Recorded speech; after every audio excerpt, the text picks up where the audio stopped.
நமஸ்காரம் ஜீசஸ். இன்றைக்கு திருத்துவம் என்ற ஒரு காரியத்தை பார்ப்பதற்காக விளக்குவதற்காக நான் இன்றைக்கு வந்திருக்கிறேன். திருத்துவம் என்றால் ஒன்றில் மூன்று ஐக்கியம் என்று அர்த்தம். கிறிஸ்துவத்தில் கிறிஸ்துவம் என்று சொன்னால் கர்த்தராகிய தேவன், குமாரனாகிய இயேசு கிறிஸ்து, பரிசுத்த ஆவியானவர் இம்மூவரும் ஒன்றாய் இருக்கிறார்கள் என்று சொல்லப்படுகிறது. அதற்கு வசனமும் உண்டு.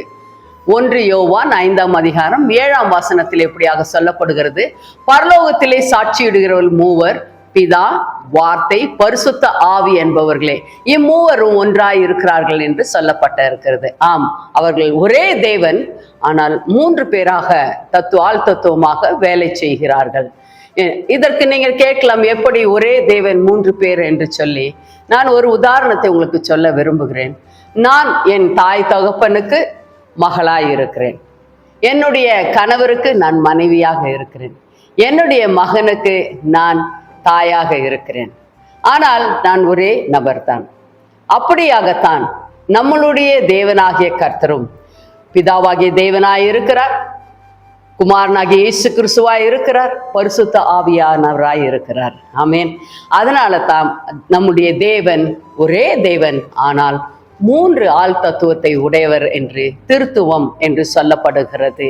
ஆனால் பழைய ஏற்பாட்டிலே பிதாவாகிய தேவன் வெளிப்பட்டார், இயேசு கிறிஸ்துவும் பரிசுத்தாவியானவர் கூட இருந்தார்கள். அதே போல புதிய ஏற்பாட்டில் இயேசு கிறிஸ்துவானவர் மனிதராக இந்த உலகத்திற்கு வந்து அவர் தன்னை வெளிப்படுத்தினார். பிதாவாகிய தேவனும் பரிசுத்த ஆவியானவரும் அவரோடு கூட இருந்தார்கள்.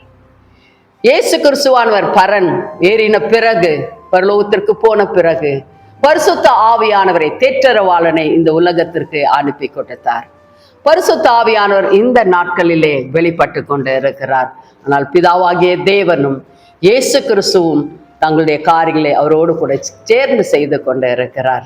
அதனாலே திருத்துவம் என்பது மிகவும் முக்கியமானது, நமக்கும் கூட முக்கியமானதாய் இருக்கிறது. நமக்குள்ளாகவும் ஆவி, ஆத்மா, சரீரம் என்று உண்டு. அதே போலத்தான் அந்த காரியங்களும் இருக்கிறது. திருத்துவம் என்பது மிகவும் ஒரு முக்கியமான காரியம். அதை புரிந்து கொள்ளுங்கள். கர்த்தர் உங்களை ஆசீர்வதிப்பாராக. நம் கண்களை மூடி ஜெபிக்கலாம்.